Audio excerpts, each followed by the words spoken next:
Welcome back to Our Mindful Process. My name is Craig, and we will continue reading from Maintain, the second book in the series, A Human's Guide to Inner Compassion.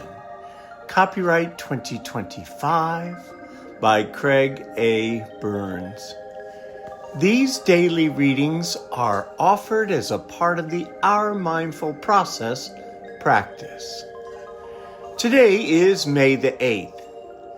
Learning the difference between disordered thinking and creative contemplation requires gently silencing our compulsive minds. Our hearts and our minds have to come together. This takes a measure of energy to develop a benevolence that goes beyond the self. Then, we have to make this decision to remain active on our path to longevity. One of the simplest ways of explaining living in the present moment, this new way of expressing life, is through the task of tying our shoes. There was a time when we all did not know how to tie our shoes. Then someone shared this wisdom with us for the first time. After many trials, we finally got it. What a fresh revelation we experienced that day. Now we can do a number of things at the same time. Watch TV, chew gum, talk to our friends, and tie our shoes. We're no longer securing our shoes with present moment consciousness. Let's take the opportunity when getting ready for the day to tie our laces in the present moment. Look at the laces in our hands and feel how they handle in our fingers. Concentrate on each slow movement in the process. Experiment with different ways we've seen others tie their shoes. Suddenly, after a few explorations, we find we're creating new perspectives. We're widening our understanding of being with ourselves. Now take this a step further by allowing everything around you to be a previously unobserved creation. The world is always in flux. Paying attention to all the details without reacting is being in the present. Be aware of those who just don't have it in them to communicate out of humble respect.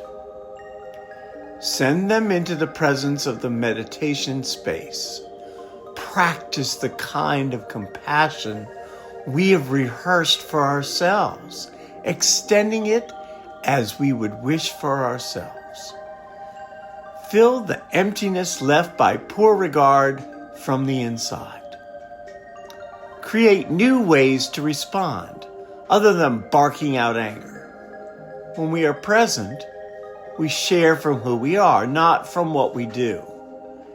We have the opportunity to change how we resolve our own short-lived irrational thoughts. This willingness takes courage to be in the moment. Then we resolve to make this new alertness a permanent way to live. I practice sharing my compassion, kindness, and peace when conversing with others. When people are kind, this is easy. Of course. It is when people are unkind or aggressive that the practice truly begins. I have learned that when I'm with someone who is angry or aggressive, the solution needs to come from within me. If I react to someone's angry remark with my own, I lose. Living in the present moment means looking at this person with different eyes, a different consciousness. The reality is I cannot change other people, and I cannot know what they're going through. Everyone we meet is going through something, and pain and suffering are part of the human experience. I practice compassion when I see how someone's hatred and self-centeredness disconnect them. I pray silently in front of them, sending them compassion, kindness, peace, and balance. I allow the space to fill me. My goal is to watch what I feel, listen to my body, and drop the compulsive thoughts that feed the possibility of reacting to them. I am alert. The love I need, along with the respect, come from the space within me. It takes courage to concentrate on the things for which I am grateful. I choose to be happy and ignore them. I practice distancing and detaching with love.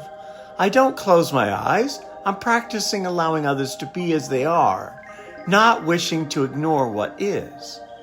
I just keep practicing the act of going back to my breath. Difficult encounters are impermanent. When you have experienced detached love from within while facing a troubling experience with someone, how have you done that? Write about that in your journal. As always, we appreciate you coming to practice with us. If you're interested in purchasing our book series, you can go to www.ourmindfulprocess.com. We also carry vinyl and embroidered t-shirts to support the marketing of our brand. If you're following us on our TikTok or YouTube channels, please feel free to like us and subscribe. And then share this with someone else. Mindfulness is a process that can change our lives. It is always a pleasure to be of service to my community, and I thank you. As a side note, if you're not sure of the process to practice, please go to January 1st on our channel and look at the first video on how the process of mindfulness works. From there, 1, read the reading for the day. For the first 35 days, it is on the instruction of mindfulness itself. And 2, sit with this process in meditation, starting with 5 minutes and moving up to 40 minutes over 35 days, adding 1 minute a day. It's that simple. And 3, at some point in time, please feel free to journal about your experience of the reading and the practice for that day. Have a mindful evening, folks.